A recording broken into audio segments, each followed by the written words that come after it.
Hi, I'm Katie, and welcome to Hey It Gets Better.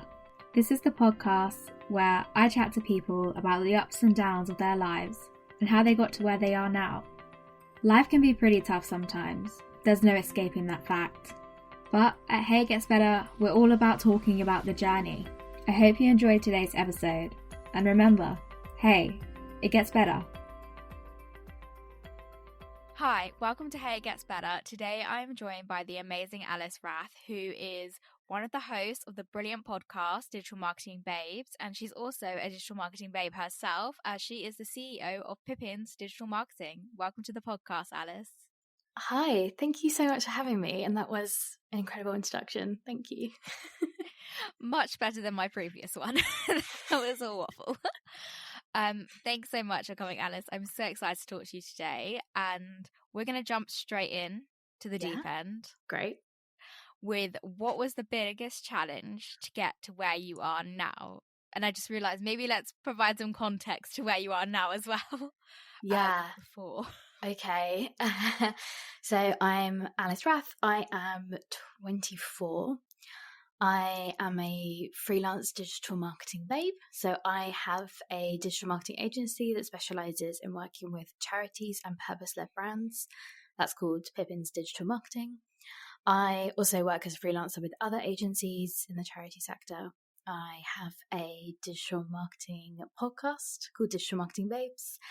And yeah, I think that's pretty much it. I do a lot of youth advocacy work as well. So that's kind of how I'm aligned with the charity sector, both in the voluntary work that I do and in my career. So that's where I am today. And how did I get here? So that's a great question, first of all. One of the significant challenges was when I was younger, I didn't go to university. So looking back now, that's not a challenge, but at the time, I was going to be a primary school teacher, but I didn't pass the QTS test, which is like the maths and English test that you need to pass before you can start the degree. And the maths test was mental maths, and I found it really stressful and just was not able to pass it. So that was kind of my only option. So I decided that I was going to work for a year and figure things out. And that was a challenge because I felt like a failure.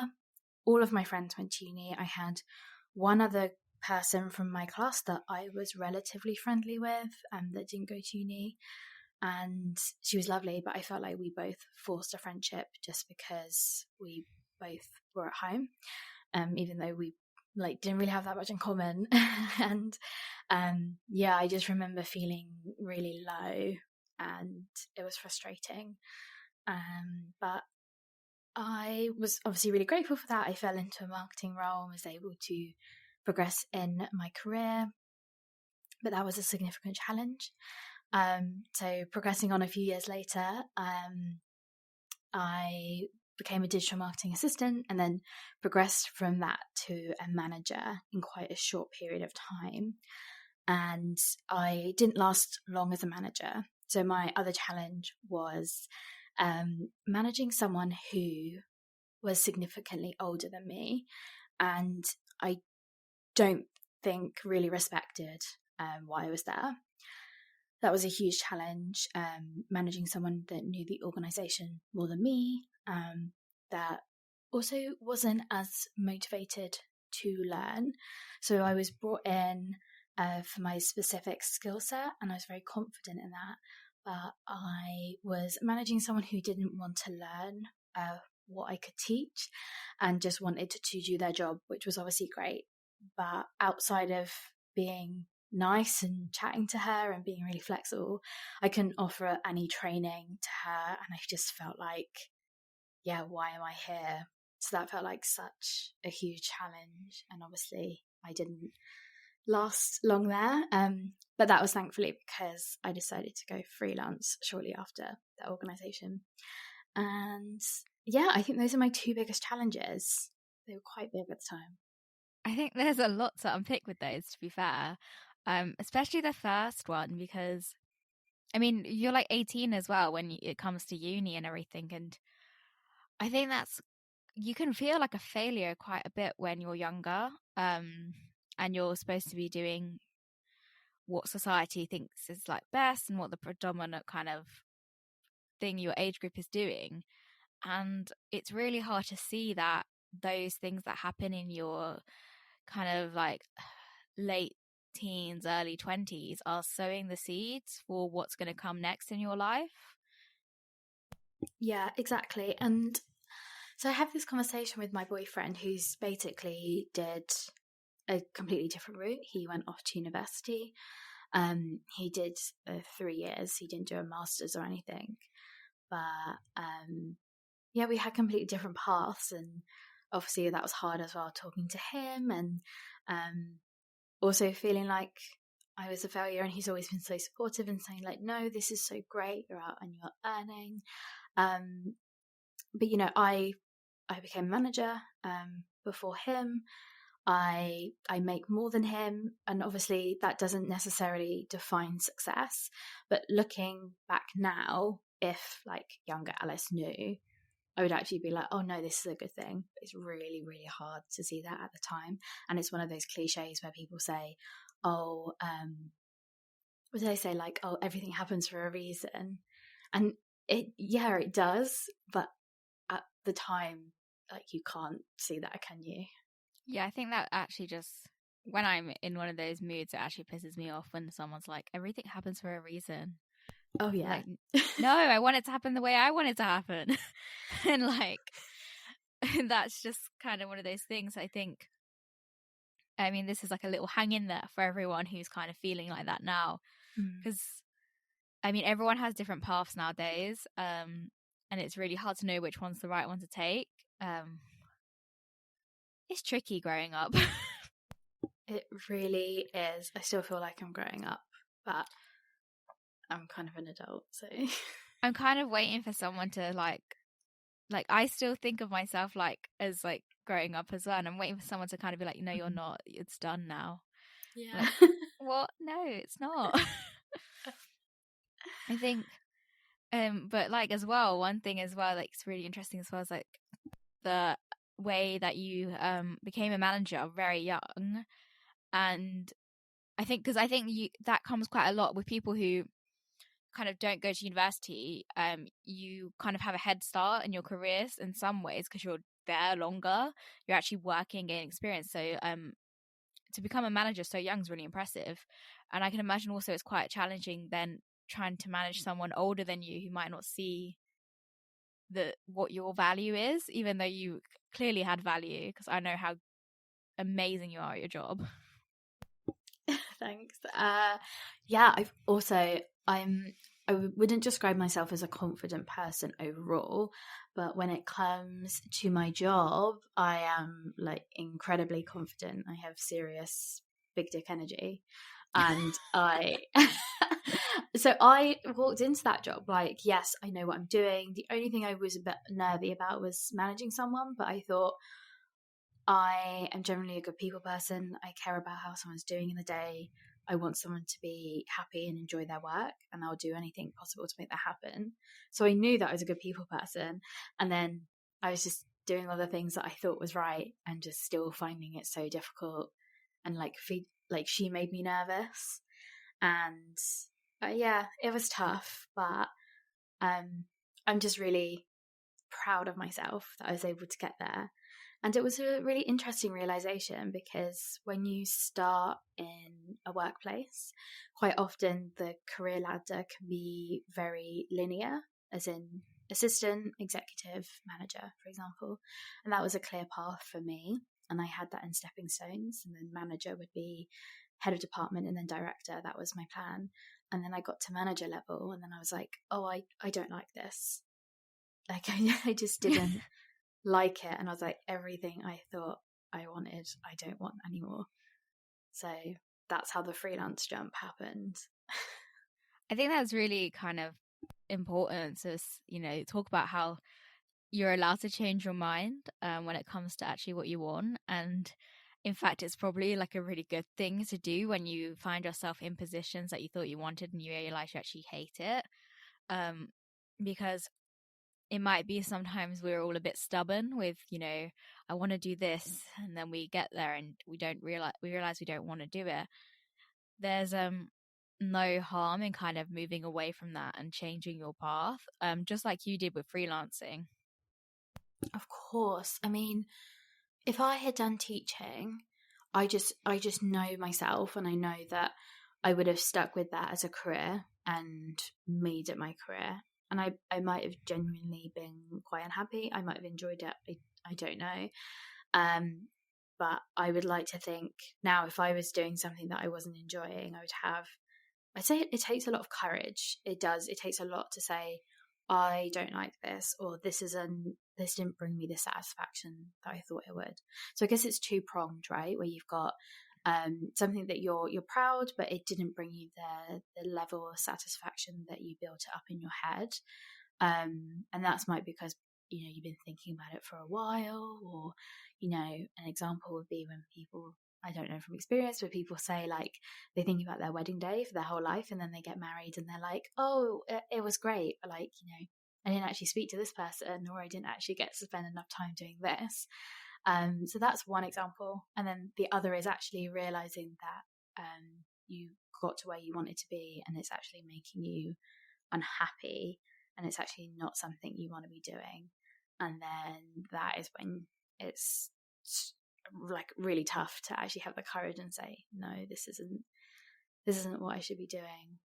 So Yeah, I think it's courage as well that you have to find in yourself, and no one can give it to you, because you can have these conversations with friends and family like, oh, I don't like my job and stuff, but at the end of the day, when it comes to like leaving a job and things like that, it's you who makes the decision.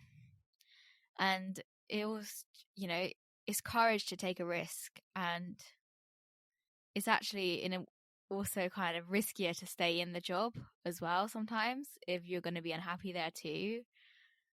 I think there's so many ways you can think about this, and I think there's no doubt that making big decisions when you're at any point in your life, but particularly your early 20s when you kind of feel like a new adult, is very stressful, because you're waiting for someone to tell you what the right answer is, and no one's going to tell you.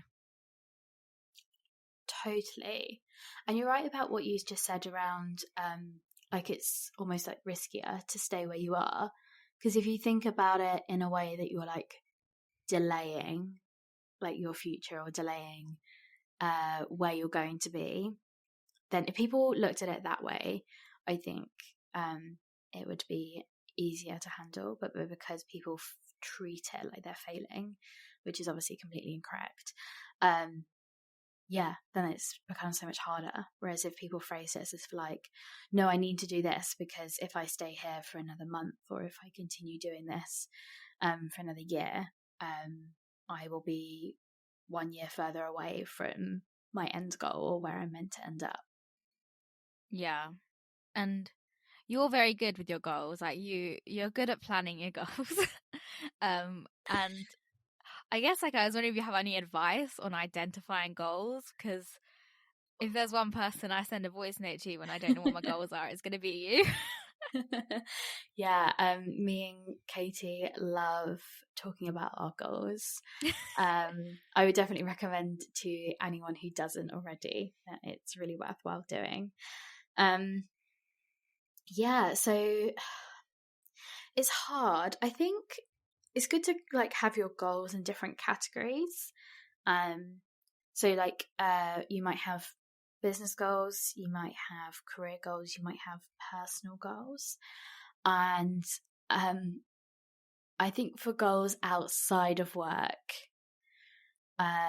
you don't necessarily need to make them smart. So you don't need to have, they don't need to be specific, measurable, etc.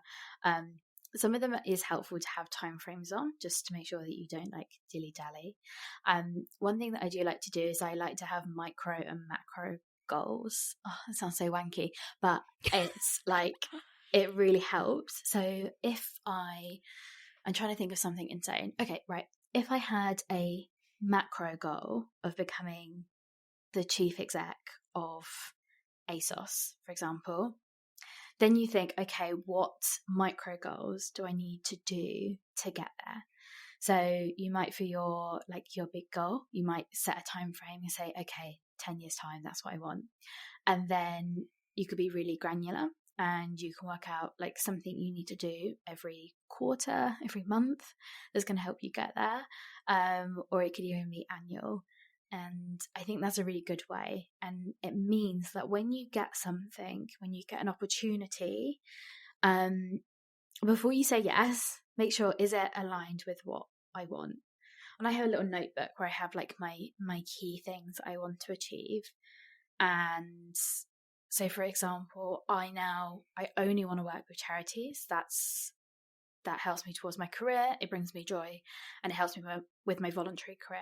If I get approached by a wonderful beauty brand, whilst I would love to work with them, it's not aligned with my goals, so I say no thank you.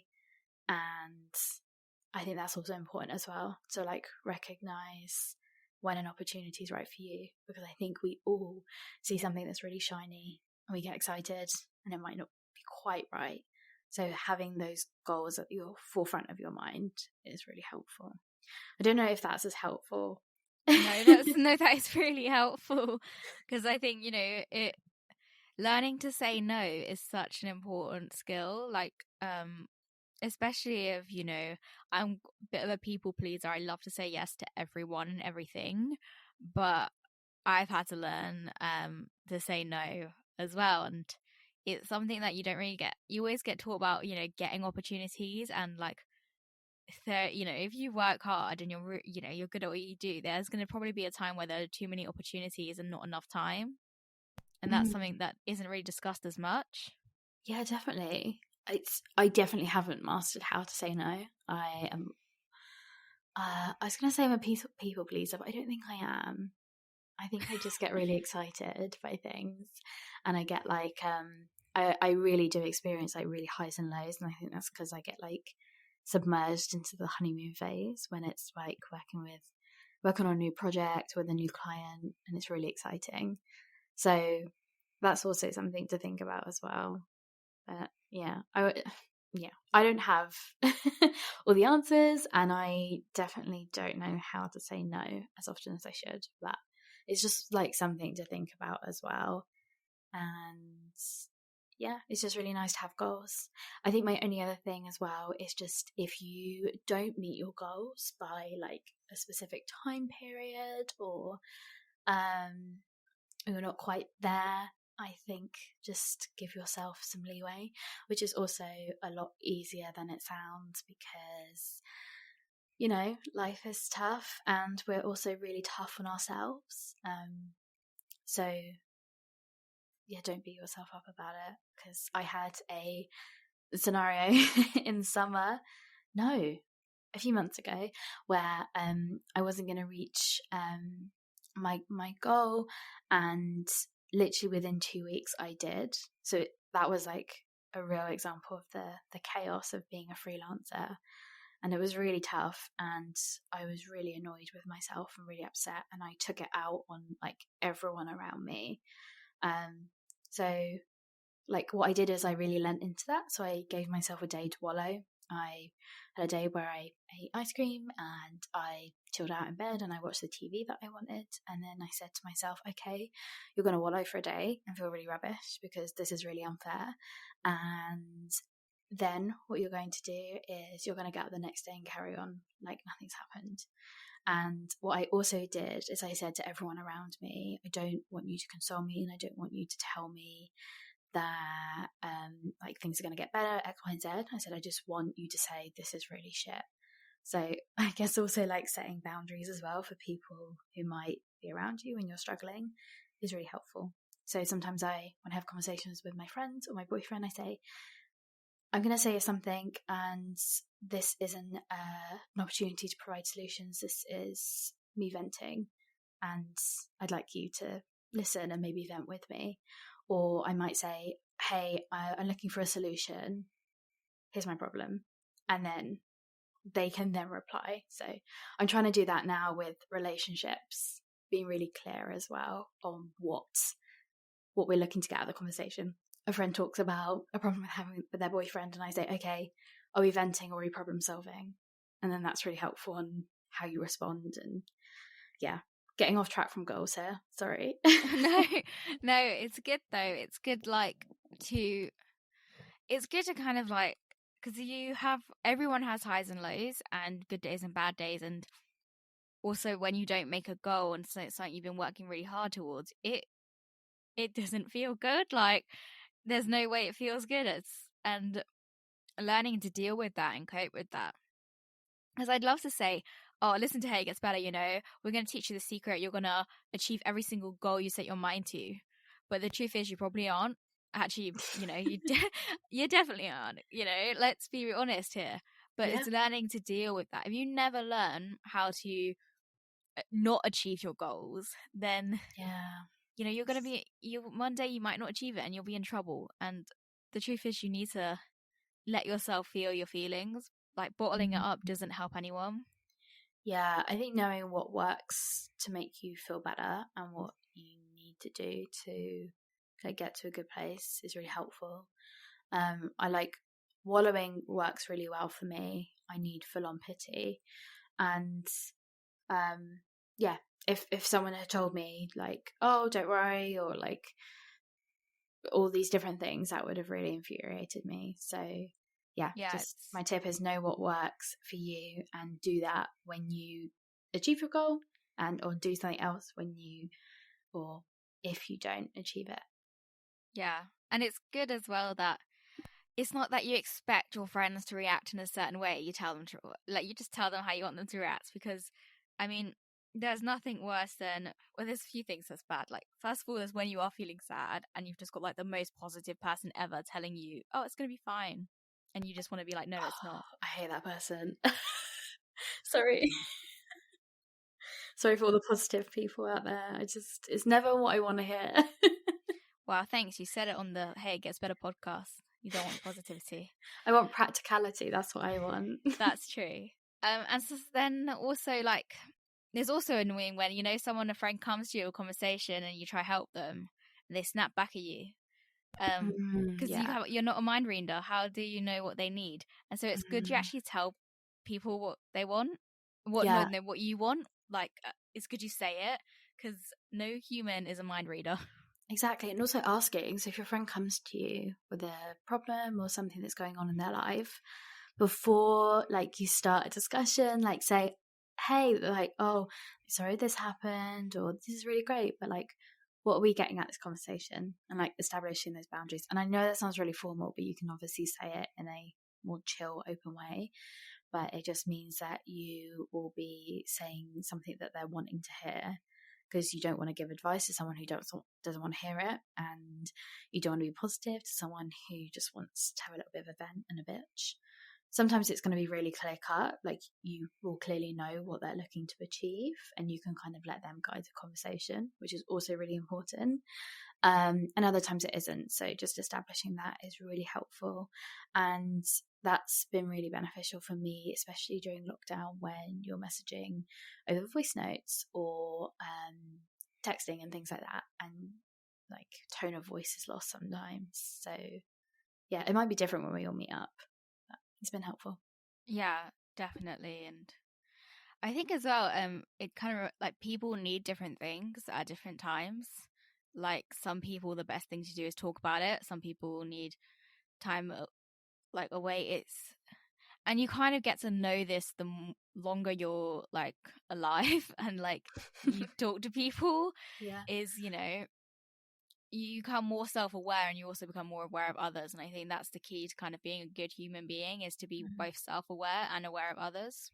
Oh, 100%. Wow, that's so wise. Oh, thanks. I just thought of it now. Sometimes I listen back to the editing of this podcast and I do think, damn, Katie, you are very wise. And then I do something stupid the next evening and I'm like, where did those brain cells go? There's so much wisdom in this podcast. Apart from this episode. Just kidding. Thank you very, very much. Stop that. I can't even talk words. I think, and now I'd love to talk as well a bit about freelancing, because So for the listeners, both me and Alice actually are freelancers, and we met and basically became freelancer friends, and then it turned out we lived really near each other, which was lovely. And freelancing is a challenge and a reward in its own way, all at once. Yeah, that's a good way of putting it. Yeah, it is tricky. So I decided to go freelance in February 2020, so great timing. And I started because, like I mentioned, I was in a managerial role. I wasn't really enjoying it. And aside from the challenges I was having with my direct report, what I really missed was doing my job. So I was a manager where I was just expected to be in meetings and be like the face of like my part of the team. So whilst it was just myself and my direct report and a volunteer, we managed social, paid media, like all that kind of stuff. So it was obviously like it came up in most conversations, and I was just in meetings all day and I found it really draining. And the few hours a day that I did have to do work, it was never to do what I was hired for, which was to run paid media campaigns, to be a data expert.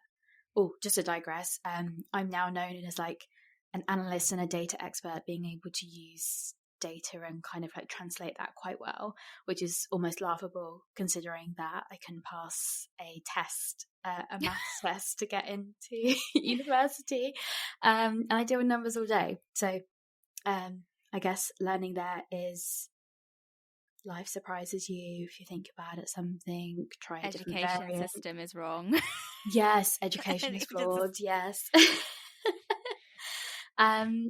Yes, so that's how I really decided that freelance was for me, because I realized that people were being paid quite well to do what I was doing. I was like, oh my God, I can still do what I'm doing without doing the traditional career trajectory that I planned. And yeah, it's worked out really well. So I ran my own agency, Pippins Digital Marketing, but it started off as a side hustle because I was working for a large charity where I had a lot of free time, unfortunately. And I really enjoyed it. I started off with working for small female-owned businesses, which I loved, but it wasn't quite the work that I wanted to be doing. And I think that was because I was working with a range of clients, restaurants, e-commerce, and I just felt like I had additional sector knowledge that I wasn't quite putting to use, and I missed it. So I decided to pivot towards charities, which I had done in my career anyway. And yeah, there was an opening at a agency for a freelance position 3 days a week. So I think that was like the dream scenario, because even though it was freelance, it was kind of that work that I would have, and it was an opportunity to build out my business in the other days, and that's worked out really well. So I work with multiple other agencies as Alice the freelancer, and that's good because it's teaching me how I want to develop my agency. It's given me great contacts within the charity sector. I am trying to revolutionize a little bit and be more modern and showing up on Instagram and TikTok, so I can show charities about the great ways that they can create content. But unfortunately, some of them are still struggling to show up on these platforms. So having these traditional contacts is really beneficial. And yeah, in the meantime, I'm working on scaling my mini agency. I'd say no, not mini, boutique. So it's me and one other individual, but we work with amazing brands, and it's all about focusing on charities that make the world a better place for identifying women. So like Women for Women International, WWF, 1 in 4, they're a small childhood sexual abuse charity. So we have some amazing clients, and I love it. That's amazing. And I think You really like hit the nail on the head right at the end there. You love it. And I think that when you are lucky enough to know what you want to do and to be able to make money from it, there's no reason you shouldn't just go for it. Obviously there is reasons you shouldn't go for it if you can't, like, it's got to be practical as well. Yeah, but you can make it practical, and I think that's something that I really wanted to pick up on as well, is because I didn't consider it either, but I didn't consider freelancing as a potential opportunity for me. And I know that you went straight into charity sector, and you have to actually think about it. Like, I don't think freelancing is actually very accessible if you have the right information, the right content, contacts. Like, nowadays there is so much information online and so many people willing to help that I do think freelancing should be kind of considered more as a career route, particularly for people who are young. It's not something you need to wait until you're old to do. You can do it right now. Yeah, definitely. My advice is, if you're in a full-time career, is doing something on the side, and it doesn't have to be like loads and loads of hours, because if you're full-time, you can earn under £1,000 within the tax year before you have to declare it. So again, that's an opportunity where you're like, there's no additional admin if you're looking to earn a small amount and kind of just test like that kind of either relationship with clients or testing your products, etc. That's a good way to get started. And yeah, it is annoying that freelancing isn't seen as a career option. And I think it's tough because it's very focused on your own motivation. And I think lots of people are very aware of that. And what's frustrating is when you work for a company, some of them, thankfully I've been quite lucky where I'm at, and I think it's just because of the charity sector, there's some companies that really don't trust you. And now, like, as a freelancer, it's just like, I don't think I could work for someone, because not having that trust would really frustrate me, especially because I have so much awareness on what I'm responsible for. So I think if you go from uni, I would imagine, I don't know, Katie, correct me if I'm wrong, but when you're at uni, the work you're doing, you are the only person responsible. If you don't do your essay, that only impacts you. And that's kind of, in my head, that seems very similar to freelancing. I've no one to delegate to.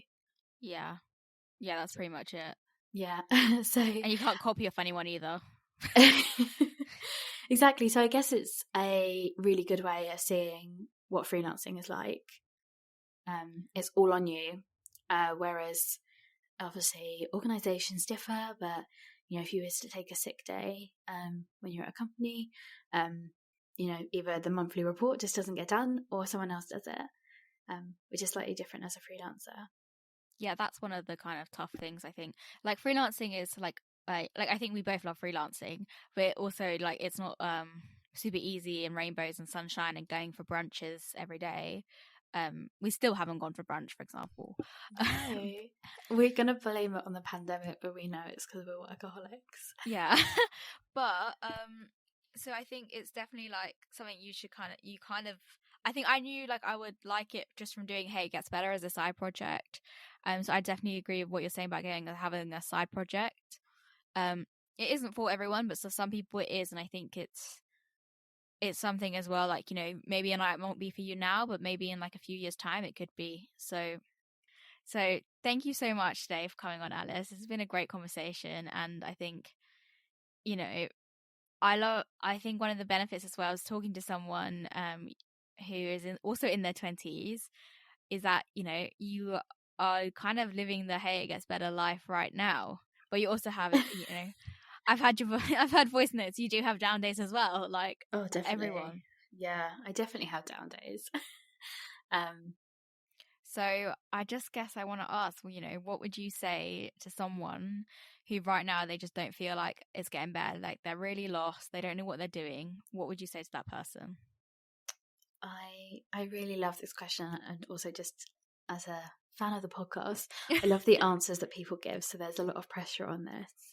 All I would say is that I am a very practical person, or the things that I like to receive is practical. So what I would say to that person, if they consented to receiving advice, is I would tell them to write down a list of everything that's currently making them unhappy or not fulfilling their life, and categorize them and write out steps on what they could do.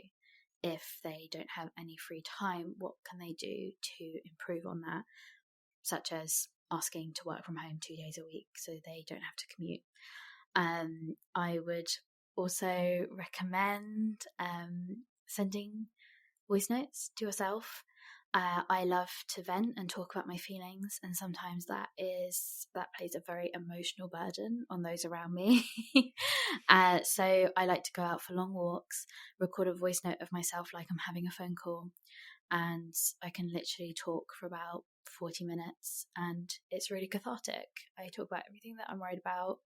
I talk out loud about solutions and what I'm going to do, and it's really nice. So those are like my 2 tips if you're feeling that way. And yeah, hopefully it helps. Thank you for listening to today's episode. I hope you found it helpful. I really appreciate all the support I get for Hey It Gets Better. It would be amazing if you could subscribe to our channel wherever you listen to your podcast. If you want some more content, then you can always follow us on Instagram at Hey It Gets Better. And for more stories of inspiration and resources to help you get through life, visit our website, heyitgetsbetter.com. I hope you have a wonderful week. And remember, hey, it gets better.